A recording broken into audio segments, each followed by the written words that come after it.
We are now in 2026. Before we dive into this video, I would like to ask y'all, how was your 2025? Was it memorable or was it forgettable? I'll leave the rest for the comment section, but my 2025 was great. Lots of fun traveling.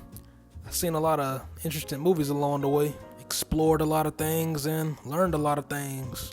However, my 2025 did end off dramatically like the movies, but let's go ahead and dive into this video, man.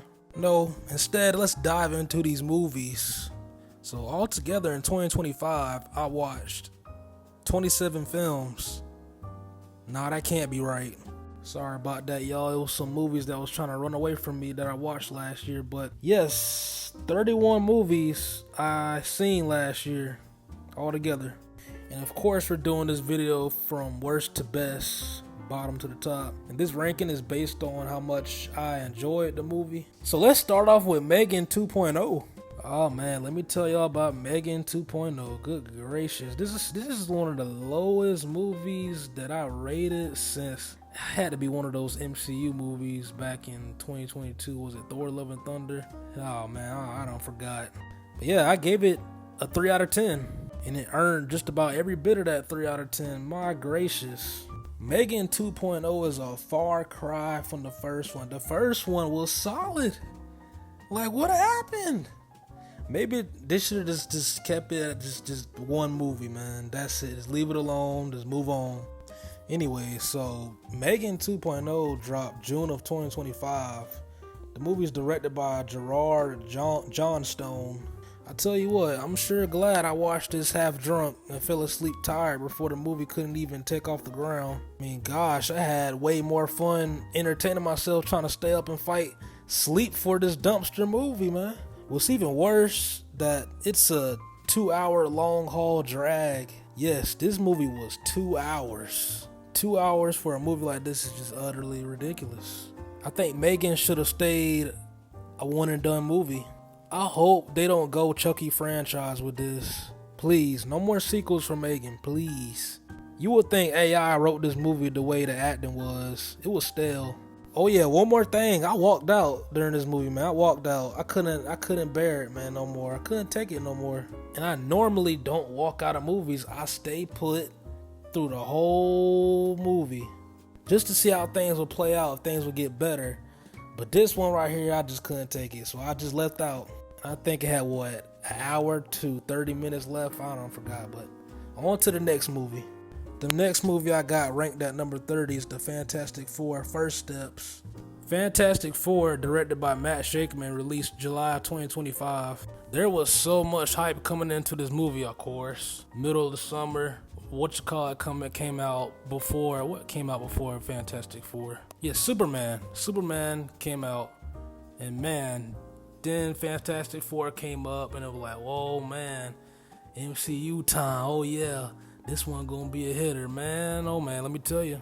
First of all, the year before, I think back in 2023, I set up a Fantastic Four cast. I was like, okay, the girl that played in I forgot her name. She could be Sue Storm. For Johnny Storm, we could have the same dude. For Mr. Fantastic, we could have Adam Driver. But that all was canned by the MCU executives. But yeah, see, that's another thing. This Fantastic Four cast, they not attractive. It's like, you know what I'm saying? The ones in the 2000s, that cast was perfect. They was attractive, that chemistry like crazy. They were fun. They were just a great time. Also, their suits was better. Their jokes was even better. Man, they had some really good jokes. CGI was better. I don't care. Y'all can say what y'all want about them Fantastic Four films in the 2000s, but I still appreciate them a lot. Fantastic Four: First Steps was a 5 out of 10 for me. I think this movie lacked energy, a sense of urgency, also chemistry between the team. Some of the characters' dialogue was hard to hear. Like what the hell was the thing saying, man? I couldn't hear Jack, man. And that bugs me a lot when I go to watch a movie in theaters, a newly released movie, and I'm in Dolby, like, come on, or IMAX or something, and like I could barely hear what the characters are saying. Like, what the hell? I'm pretty sure y'all don't have the same experience, because if I can remember, Oppenheimer was like that kind of. Anyways, it felt like the film crew rushed this movie. It's like, okay, Doomsday and Secret Wars is around the corner. Okay, let's get these characters and just come up with shit. Just jot down shit. And we'll just take it as that. And we'll just make it visually pleasing as possible to make up for it. Pedro Pascal as Reed Richards / Mr. Fantastic was pretty bad casting in my opinion. To simply put it, Pedro Pascal as Mr. Fantastic is just boring. As a matter of fact, the whole casting in this movie was rubbish. One thing about making team superhero movies is that you gotta make sure the casting is done right and carefully made. At least it'll make up for the poor qualities the superhero movie may bring. The only thing I liked about this movie was Galactus. He pretty much carried the movie for me. And from what I can recall, whatever they was trying to do to Galactus, it was so ineffective, man. Good gracious. Maybe I'll like him in this upcoming Avengers Doomsday movie. Maybe they'll gain my respect. I don't know. Julia Garner as Silver Surfer was okay. That was real good CGI right there. I just wish this movie was exciting to watch. Period. Next movie at rank 29, I have Weapons. Weapons is directed by Zach Cregger. Weapons released August of 2025, another summertime movie. I gotta say, I was not impressed with Weapons like a lot of other people was. I did enjoy Julia Garner and Alden Ehrenreich's performances. Those were good, but it's just I got bored of the plot. I'm like, man, oh man, I just got lost, man. I didn't know what the hell was going on, and I don't remember what happened in the movie. Only thing I can remember is about something about lost children.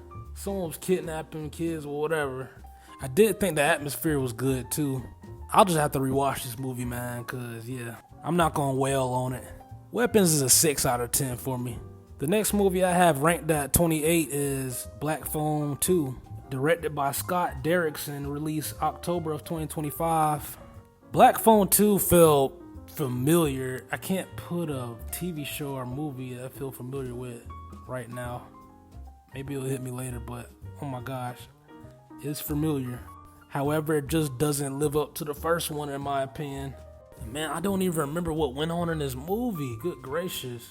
I could read y'all the plot, but man, I'm trying to remember what I watched, but I don't remember. Dang, man, this movie's forgettable, eh? The first one was great. Felt like Stranger Things. My expectations for this movie were pretty high, but it's a 6 out of 10 for me. It could have been a lot better. The next movie I have ranked at 27 is Kraven the Hunter, released in 2024, directed by J.C. Chandor. Kraven the Hunter was a very solid watch. Maybe because I watched it on a plane ride heading from New Jersey. Told you I was traveling. New York City was amazing last summer. Yeah, this movie hit a little different on a plane ride.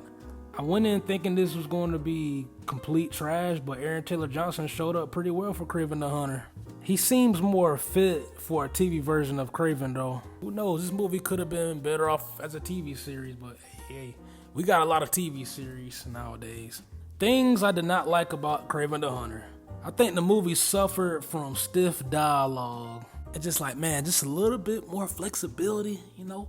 But also, man, Rhino was ugly. But then again, Rhino's a Rhino. He's supposed to be ugly. Man, I don't know. They could have picked a better design. Back to things I liked. I liked the characters in the story. Ariana DeBose as Calypso was very good too. Lastly, that chameleon reveal was tough. Hats off to them on that.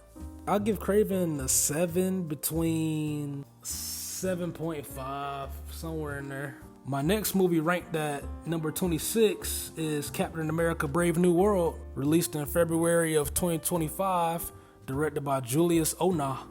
Brave New World actually wasn't that bad.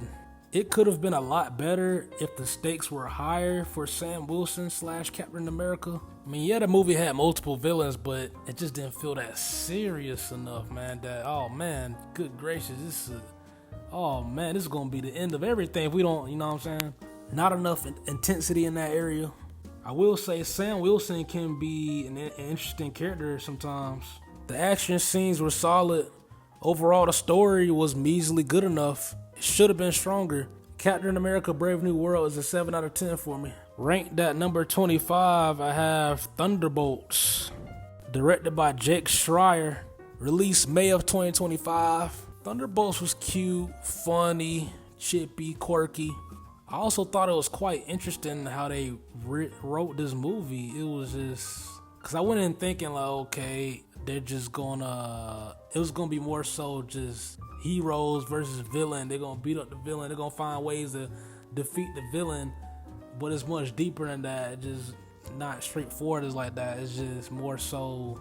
It's more emotional, more... Something more personal. Something we can just relate, something the audience can relate to. Oh yeah, I like the Thunderbolt team. I enjoyed them, man. They meshed together real good. I like the Thunderbolt team better than the Fantastic Four. And oh yes, U.S. Agent John Walker.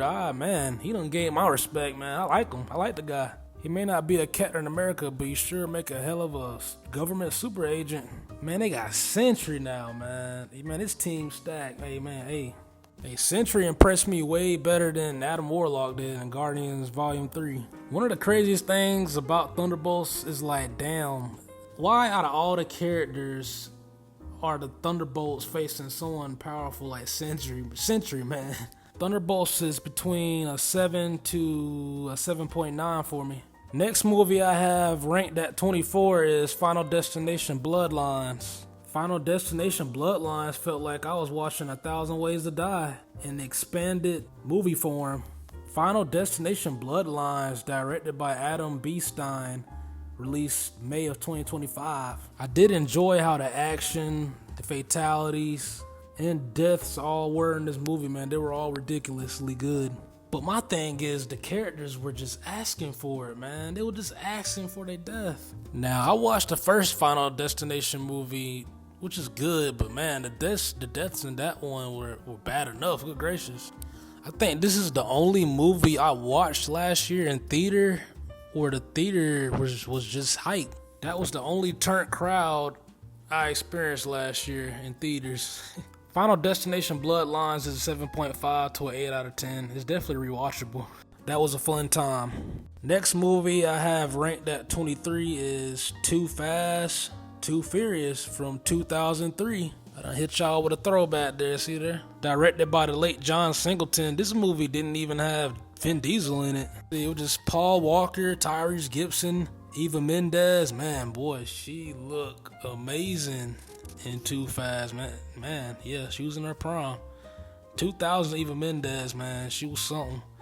But Ludacris, Michael Ealy, list goes on. I had a good time watching Too Fast, Too Furious. I liked the first Fast and Furious. I mean, the very, very first one that came out in 2001. Too Fast, Too Furious makes the early 2000s look so cheesy and ridiculous, but yet it's still held up for me. Too Fast, Too Furious was solid. Too Fast, Too Furious is a 7, between a 7.9 for me, somewhere in there. No, cuh. The next movie I have ranked at 22 is Coffee from 1973, a blaxploitation film. Directed by Jack Hill, starring Pam Grier. Man, Pam Grier was one bad woman. Hey, I say she give Elektra a run for her money, Black Widow, Jessica Jones, Peggy Carter, Talia al Ghul, Sarah Connor, the Tomb Raider lady, you name it. Just joking, y'all. Don't get too tired about that. But yeah, into the movie. Man, Coffee was Coffee was funny. I had a really good time watching Coffee. In this movie, she gets her vengeance on these drug dealers for turning out her younger sister onto heroin. She was a nurse in this movie too. Baddest one I've seen yet. Killing pimps, drug dealers, mobsters, you name it. Also getting her thing on with one of the city officials. You know, the sex thing. Coffee is an 8 out of 10 for me. Next movie I have ranked at number 21 is Transformers the movie from 1986, directed by Nelson Shin. The worst part of Transformers the movie is that Optimus Prime only had 5 minutes of screen time. He could have easily killed Megatron but held back.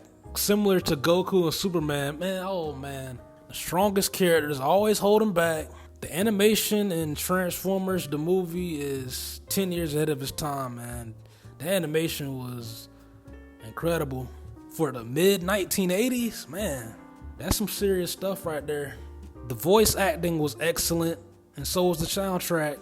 Transformers the movie is an 8.4 out of 10 for me. The next movie I have ranked at 20 is Pirates of the Caribbean, The Curse of the Black Pearl, released in 2003. Directed by Gore Verbinski. And Jack Sparrow is a phenomenal character, I must say. I've been asleep on him for a very long time, man. I barely paid attention to him. Growing up, my childhood, like damn, I didn't too much care for him like that. Not gonna lie. But man, I'm late to the party. But not only that, Johnny Depp has done a tremendous job playing Jack Sparrow, man. He's funny, witty, courageous, can pull a rabbit out of a hat type character, you know. Another name I have for this movie is Pirates of the Assassin's Creed Black Flag, because that's all I seen and felt watching this movie, which is a really good thing because I enjoyed playing Assassin's Creed Black Flag. Great game. This was my first time fully watching the Pirates of the Caribbean movie. I enjoyed it for the most part, even though it took me 3 days to finish. Yes, 3 days. These movies are long. Curse of the Black Pearl is between an 8 to an 8.5 for me. Next movie I have ranked at 19 is Mission Impossible, The Final Reckoning. Finally, the last Mission Impossible. They're all done through with it. Finally. Damn, I still need to watch Mission Impossible 3 though. Man, oh man. Directed by Christopher McQuarrie, of course. Released in the summer of 2025. After all the heavy exposition and weak villain we got from the last Reckoning movie, Mission Impossible, the one from 2023, The Final Reckoning is a captivating finale to this high caliber franchise, man. The special effects, Cruise's unbelievable stunts, nail-biting close call scenes, action scenes were all once again phenomenal. Alas, The Final Reckoning is an 8 out of 10 for me. Ranked at number 18, y'all might not like me for this one, but I got The Perfect Blue. The Perfect Blue released in 1997, directed by Satoshi Kon. This movie had a very intriguing, disturbing plot. Story overall, really. On the front side, filled with visually pleasing animation. This was a great psychological thriller. Also, kind of scary too. Showing the dark side of the glamorous life of a celebrity. Watching our main character Mima break down to a schizophrenic paranoid nightmare, man, oh man. I give The Perfect Blue between an 8 to 8.9. I can't really pinpoint it, but somewhere in there. Great movie. Next, ranked at number 17, I have The Prince of Egypt.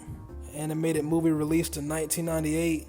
Directed by Steve Hickner. The DreamWorks movies, man, they used to be cooking, man. They was on a roll. But you know, Pixar, Disney, they always love to show who's boss. The Prince of Egypt had a great atmosphere, great animation, epic storytelling, and character dynamics. Man, the hand-drawn animation in these movies was just beautiful, man. Prince of Egypt is an 8.5 to 8.9 for me. The next movie I have ranked at number 16 is Wild Style. Released in 1982, directed by Charlie Ahern. Wild Style takes you to the early days of hip-hop in New York City. Breakdancing, graffiti, rapping, DJing, you know, block parties, hole-in-the-wall clubs, auditoriums, local theaters, ballrooms, that kind of stuff, you know. Oh, another element I left out for hip-hop was the knowledge. Man, let me tell you, this was an immersive piece of work filled with very good camera shots of early 80s New York City. I love how this movie just goes with the flow. It's gritty, raw, low budget, rough, but it just goes with the flow. My favorite scene had to be when they had that rap battle in the club, man. That was some great stuff, man. He was a rapper that starred in the movie along with other New York City rappers. If you're a real deal fan of hip hop, no matter how old you are, go watch this movie, man. You're gonna enjoy it. Also, the fashion in this movie, man, damn, it was on point. Wild Styles between an 8.5 to a 9 for me. Next movie I have at ranked at 15 is The Craft. Man, The Craft was wild. Good gracious. Released in 1996, directed by Andrew Fleming. Yeah, 4 teenage witches who pays heavy prices for their wishes. Funny enough, they're Catholic students performing witchcraft. The Catholic officials at the school had no clue about it either. Doing what they do and knowing what they know. Located in Southern California, man, this movie has some awesome camera shots. I realized that while I was making my video edit for this movie. Y'all should go check it out on my channel, man. It's real good stuff. One thing about this movie, it did feel very familiar. And I've been seeing a lot of people says they compare it to Juice from 1992 with Tupac and Omar Epps, Khalil Kain, and Jermaine Hopkins. I'd say it's not too far off from Juice, except, okay, Sarah and Rochelle and Nancy, they were all just ganging up. I'm sorry, Rochelle, Bonnie, and Nancy, they were all ganging up on Sarah. So it was just all 3-on-1, but Juice was just a 1-on-3. I'm gonna kill all y'all. I don't care. But yeah, Fairuza Balk, man, she was, man, good gracious. She had an incredible performance in this movie, man. I liked all the performances in here, though. I love that mid-90s aesthetic it gave off. The movie felt like autumn. It felt like fall season, you know. I don't know. I don't know if it was filmed in fall season, but the movie felt like autumn, especially its atmosphere. The Craft is, man, I give The Craft maybe 8.6, something like that, 8.7. The next movie I have at rank number 14 is Avatar: Fire and Ash, directed by, of course, James Cameron. Everything was great in Fire and Ash except for Spider. Man, Spider is just annoying, man. I think he should be bumped off. What y'all think, man? Spider, okay, he's trying to get with Kiri, one of the daughters, man, and bro, that junk can get real freakish, man.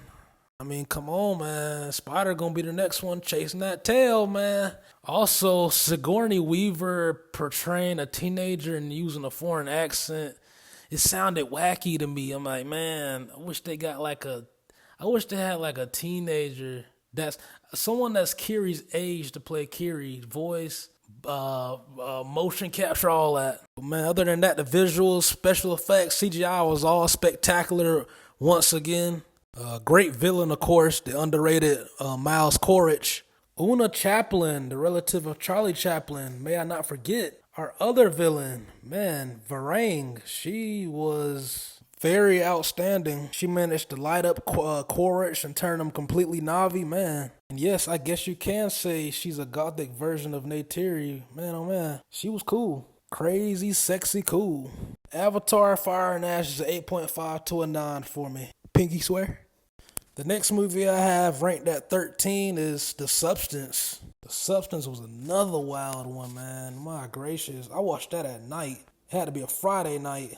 Let me tell you, I was eating pizza while watching this movie, and I'm glad I ate pizza early on in the movie. I definitely would have threw up for sure. Yeah, I was caught by surprise. I hate body horror. I went into this movie not knowing this movie was body horror, man. That's crazy. You know them David Cronenberg movies? And I watched Scanners, I think it was. Their heads was blown up and all. Yeah, I don't like all that body horror stuff, man. It gets icky and nasty.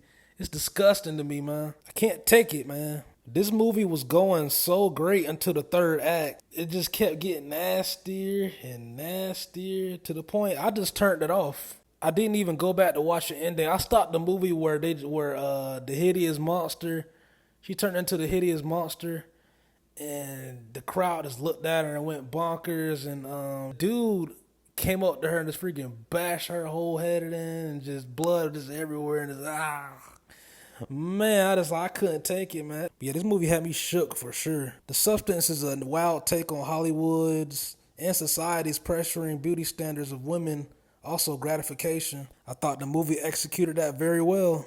The special effects were amazing, and so was the cinematography. This film looked and felt like a long episode of Black Mirror. It has the elements of a Black Mirror episode. Demi Moore and Margaret Qualley had both outstanding lead performances. After a while, I just locked in, man. This is some intriguing stuff right here. The variety of camera shots were a priority in this, you could tell. And that just kept me engaged even more. For the substance, I give it an 8.5 out of 10, 8.6, 8.7 out of 10, something like that.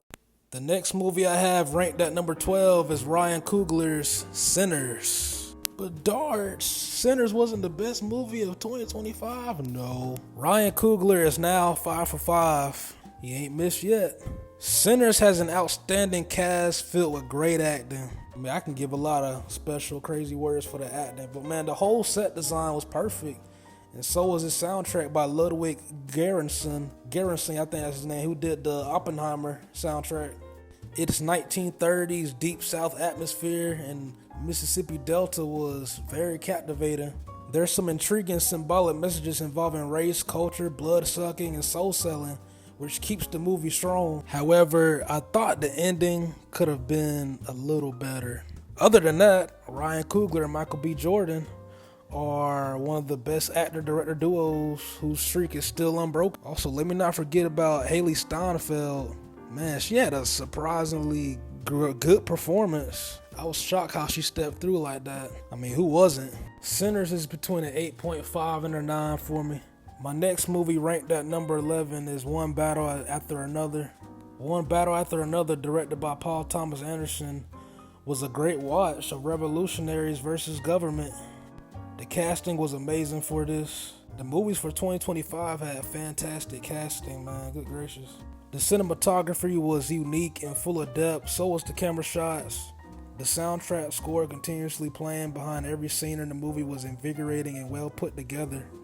I really think it's one of Paul Thomas Anderson's signatures for his movies.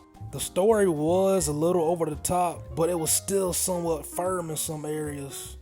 But when that infamous car chase scene came through, man, with Chase Infinity and that dude, man, I just kept dozing off. I was like, it was so crazy. It made the scene even crazier. Come like, oh, jump, like what just happened? What the hell? The whole sequence felt never ending, man. I felt like it went on for like hours, I ain't gonna lie. Phenomenal scene though. Man, Sean Penn still being a total menace in every movie I've ever seen him, man. That walk, man. That walk he did down the road. Now I remember that. That walk, man. Man, that's one of the best scenes all year, man. I swear. That walk, man, that dude is a mess. Ranked at number 10 is Superman. Superman, directed by James Gunn, has now cracked the top 10. I really like how James Gunn pulled off making a Superman movie without doing the origin story first. Unlike previous directors with their first Superman movie, Gunn puts a neat touch on Superman and the chaotic world around him, filled with a lot of emotion, obsessive villains, and unbelievable monsters. The editing and special effects were delightful. I think they flawlessly captured Superman's movement in combat mode and in flight. That was some cool stuff right there. The story and writing was pretty well executed. Lex Luthor was corny at times, but also dangerously alarming. Nicholas Hoult did a solid job with that. Brosnahan as Lois Lane was cool. Corn Sweat and his Clark Kent needs a little more improvement. Other than that, the mini Justice Pack League team in this movie was exceptional though. Overall, Superman's an 8.5 out of 10 for me, or maybe a little over. Next movie I got ranked at number 9, directed by the late John Singleton, is Rosewood, released in 1997. This is also based in Florida, Rosewood, Florida, 1923. Man, that one woman in the movie, man, everything was going smooth until that one woman. She just made that false accusation of that one dude essaying her, and everything just went left, man. Good. That was so frustrating. The sheriff and the rest of them townspeople, they knew they knew she was lying. But man, it was already just too late, man. Good gracious. Yeah, other than that, tragic, well-crafted story that went in a perfect direction, along with exceptional acting performances. Ving Rhames went super in this, but Rosewood is a 9 out of 10 for me. Next movie I have ranked at number 8 is F1, released in the summer of 2025, directed by Joseph Kosinski. In my opinion, I think F1 is still the best movie from 2025. And I'm not gonna lie, I haven't watched enough movies from last year, but man, so far, F1 takes the cake. Maybe I'll rewatch it, I'll change my mind, but watching this in theaters, man, it was, so captivating. What y'all think was the best movie from 2025? Y'all drop it in the comments. Next movie I have ranked at number 7 is Truck Turner from 1974, another blaxploitation film, directed by Jonathan Kaplan, starring Isaac Hayes. Let me tell you, watching Truck Turner was a blast. A loaded, swinging, ridiculous action pack from front to back. The whole film was sensational. So were the performances. I mean, we got Isaac Hayes as a bounty hunter. Well, he was like a local bounty hunter, something like that. Nichelle Nichols played a pimptress. I never watched her on Star Trek or anything. This is my first role I ever see her play. And man, she snapped, man. She went off. Yeah, the film had a lot of witty and unpredictable dialogue that kept the foot on the gas. This movie also has one of the best chase scenes ever. But Truck Turner, I give it a 9 to a 9.5 out of 10 for me. Next, ranked at number 6, we have Transformers 1, directed by Josh Cooley, released 2024. Let me tell y'all, this is a movie I should have seen in theaters. But yes, finally a Transformers movie without humans. I think they should start making more like this, man. Unless they bring back Shia and them and Megan Fox or whatever, and Tyrese Gibson or something, and Josh, what's his name? I forgot his last name. Y'all know what I'm saying, the Josh Duhamel, something like that. This movie was a banger though. The origin story of the Autobots, Decepticons, Optimus Prime, and Megatron going from friends to foes was definitely needed, and it delivered. That was easily the best final act of any Transformer movie since Dark of the Moon. Transformers 1 is a 9.5 out of 10 for me. Or 9.3, 9.4, one of those. Ranked at number 5, I have the movie Casino. Released in 1995, directed by you-know-who, Martin Scorsese. Casino is a pretty movie to look at. The style is just off the chain. But rewatching this movie with some of my family, oh man, it was so funny to me, man, because I realized how much of a simp Robert De Niro's character was to, what's her name? Ginger McKenna, yes.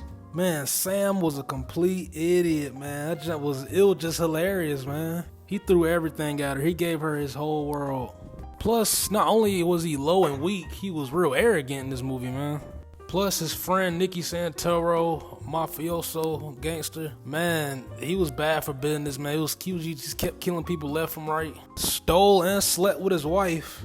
This movie just shows you what all that money just do to people, man, but it was just a whole mess. But still an excellent film nonetheless. Casino is from a 9.5 to a 10 for me, somewhere in there. The next movie, ranked at number 4, is The Killer, directed by David Fincher, released in 2023. The Killer not being released in theaters, man, my gosh, man, it's a crime. This was my second time watching The Killer. I still love how cerebral and straightforward, also simplistic this movie is pertaining to Hitman Assassin. Michael Fassbender excelled in this role in every way, shape, or form. Fincher gives us an excellent blend of style, uniqueness, and methodical storytelling, along with his plot structure. The action is fun and engaging. The Killer is a 10-10 for me. Next, ranked at number 3, I have Star Wars Episode 3 Revenge of the Sith. I'm just gonna say this now. Revenge of the Sith, easily 10-10 for me, any day, all day. I love how this movie is 2 hours and 20 minutes, but it's all gas, no brakes. The film is perfectly paced, filled with non-stop action. Order 66 never stopped hitting hard. It's just too frustrating and sad. But now that I've grown up, I realize that Mace Windu really did care for Anakin. Anakin should have just let Mace handle Darth Sidious. We all know Mace would have defeated the Sith if Anakin didn't step in. Sidious was getting bodied the whole fight. See, that's the part that frustrates me, that man, they were so close to defeating Sidious, but Oh, they damn near lost, man. They still didn't get him. Before all that, Anakin thought Sidious was just full of shit, man. He was gonna take Sidious down himself. He wasn't going for what Sidious was saying, but he kept thinking about Padme, and Sidious kept mentioning Padme. Oh, freaking Padme. Next, ranked at number 2, I got one of my favorite superhero movies ever, Batman Begins, directed by, we all know who, Christopher Nolan. Released in the summer of 2005, it released at the perfect freaking time alongside Revenge of the Sith, man. For some reason, my local theater, man, they didn't release this movie for its 20th anniversary. They didn't, or rather re-released it. This is one of the only movies I wish I watched in theaters, man. This and The Dark Knight, like, gosh. I ended up just watching this on HBO Max on my TV. I had it all set up too. I said, man, Friday evening? Yeah, I'm going home and watch Batman Begins. Yes, Batman Begins is still amazing. The CGI and special effects holds up very well. Some of the dialogue is cringe now that I'm older, but most of it is still very good. This movie defines what it takes for a superhero origin movie, man. A straight up game changer. The cinematography is still an unforgettable beauty. Katie Holmes should have definitely stayed as Rachel for the rest of the trilogy. Cillian Murphy was off the chain as Scarecrow, man. That was so raw to put Scarecrow in this movie. To do the concept they did for Scarecrow, man, that was some great stuff. Him and Ra's al Ghul. Batman Begins will always be a 10-10 for me. Uh-oh, get ready for the finale. For my number 1, ranked at number 1, I have There Will Be Blood, directed by Paul Thomas Anderson once again. Released in 2007. There Will Be Blood had me stoked, man. I was just like, wow. You know, I longed to watch the movie. I don't know what took me so long. Also, be on the lookout for a Paul Thomas Anderson film ranking. I've been trying to finish up on his movies. His movies are great. Daniel Day-Lewis was a one-man wrecking crew in this film. His character's immorality, treachery, hunger, and greed imbued in this movie was both amazing and alarming to watch. There Will Be Blood is so unique in its own way, it's hard to categorize a genre for it. I love how it's narrowed down to one man and his ambition to take any land that comes his way, doing whatever it takes. The cinematography, perfect, great camera shots, phenomenal acting from all of the main cast. The plot twist was a shocker, but could be easily susceptible. There Will Be Blood is a 10-10 for me. And that milkshake scene with Paul Dano, when he said, I'll take a sip of your milkshake, such and such, man, brilliant. Hey, Paul Dano been around for a little minute though. So that all just about does it. Hold on, before y'all go, I dropped the Batman Begins 20 Years Later video. It's 45 minutes up on my Patreon. Go check it out. I'll throw the link in the description to the next video. Thank y'all for watching.